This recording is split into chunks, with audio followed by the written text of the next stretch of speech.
Hey again, guys, and welcome back. Today I want to check out these speakers here. I know you probably won't be able to see it very well because the lighting is pretty dim, just because they're like dark. But these are powered Yamaha, I guess, bookshelf speakers that I got at a local thrift shop maybe almost a year ago now. And they were like, I think they were like $4 for the pair. And so my sound system down here isn't that great. So I figured I'd take a look at these, see if we can find a power adapter for it in my collection. If not, perhaps make one or cobble one together and see if I can put these to use. So yeah, these are the YST M10s, and it looks like one of these would have an amplifier in it. This one is a little bit heavier. That's the power input. Then you put your stereo input there, and then you need a wire going from this one to this one. And of course, there were only a few bucks, so I really don't care if this all doesn't go particularly well and I break them. I'm interested to see what they're using inside for amplifiers. But we'll see. Yamaha makes decent stuff. They used to, at least. And I don't really know the age of this, but the fact that it has cork feet on it tell me that maybe they're from a time where stuff was still good. They have a serial number up there. And if I can mount these in a semi-permanent fashion, either down here or even in my kitchen, I can have some tunes while I work or while I cook or whatever. And I thought $4 isn't too bad, since it includes an amplifier. So that means you could just plug your phone into it through the headphone jack, if you still have a phone with a headphone jack, which I do.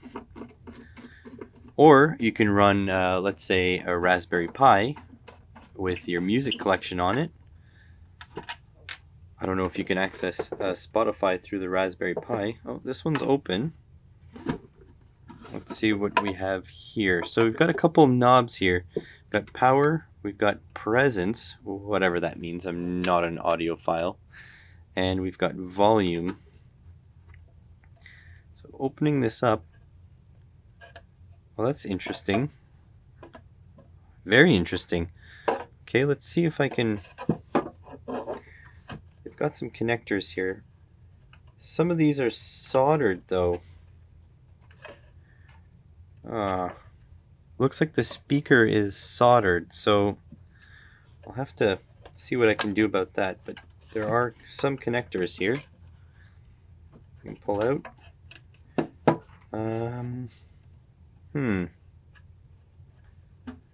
I wish it wasn't soldered. They have tabs there. They could have used pins quite easily. Okay, well, give me a moment and I'll desolder these. So I got the speaker desoldered it from the tabs here, but I still couldn't pull out the board on the inside, so I had to unstick the sticker, and I can tell that now I should have access to the inside by taking off these two screws. But I'll tell you, that was not fun. That sticker is really on there, and it's very thick and actually decent quality. So hopefully these two screws will mean that I can now pull the board completely out. Oh, it seems to be unstuck now. Something's happening. There we go. I should be able to pull it out now. There we go. So just need to get those two screws out.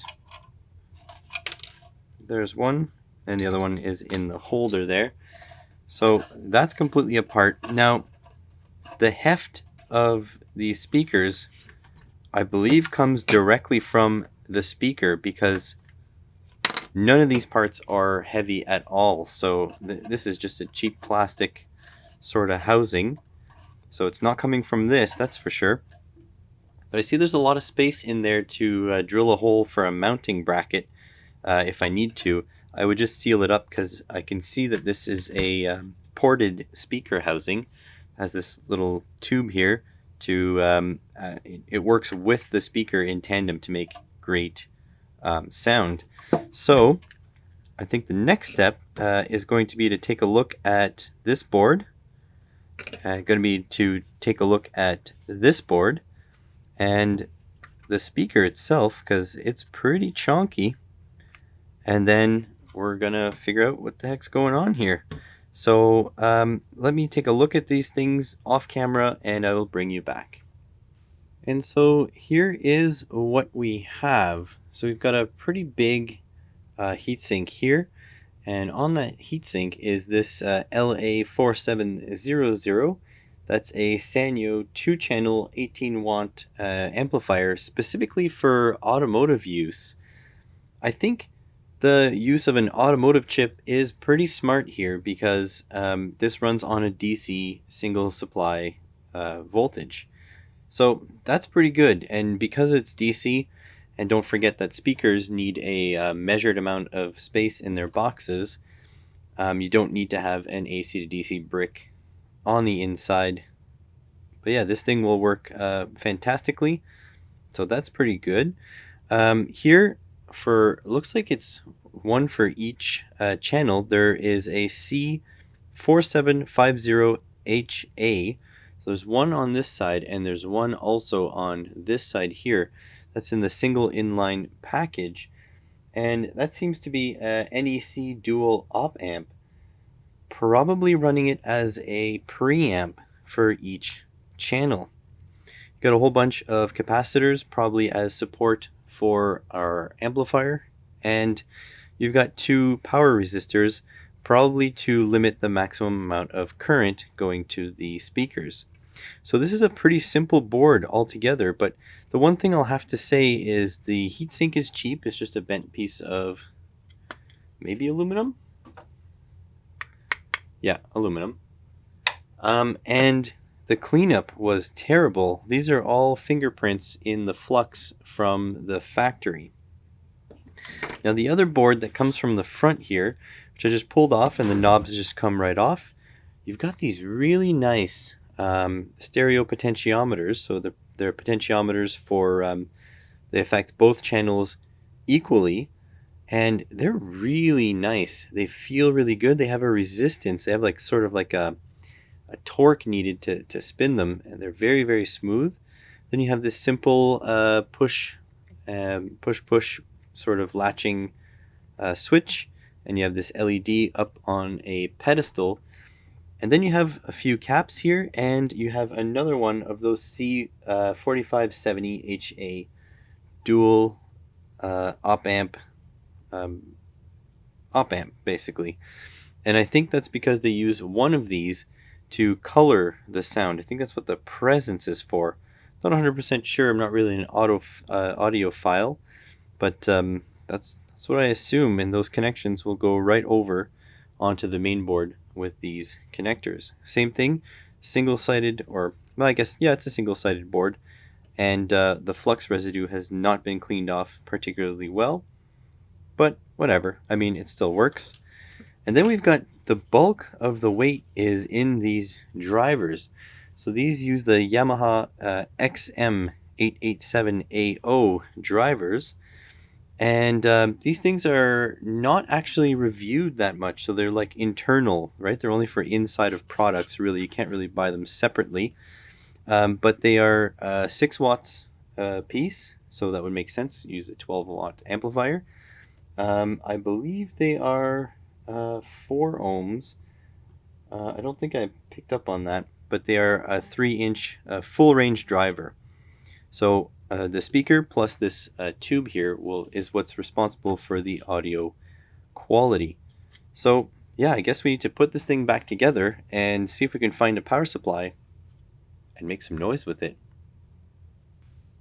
And of course, once the other one's together, I'd be remiss if I didn't show you inside the other one.